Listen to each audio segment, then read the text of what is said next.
Undecided ka pa rin ba sa pagkuha o pagpili ng course o strand na tatahakin mo? Kung ganon, para sa itong video na to, ano nga ba yung mga dapat nating isaalang-alang para sa pagpili ng course o strand na tatahakin natin? Ang una, dapat kilala mo ang sarili mo. Ano nga ba yung mga kaya kong gawin?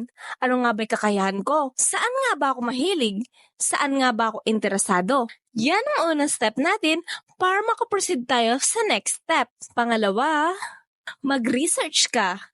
Alamin mo yung mga course na gusto mong tahakin. Makipag-ugnayan ka kung may kilala kang professionals. Pangatlo, kung kinakailangan, dapat maging practical ka. Sahod, job market, o kung anong kinakailangan na edukasyon. And lastly, humingi ng tulong sa iba, sa pamilya.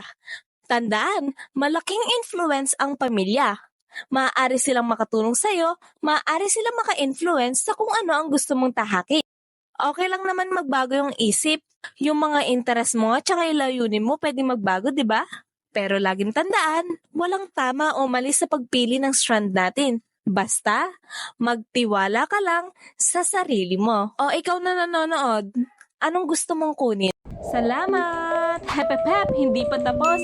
Isang ngiti muna, kaibigan.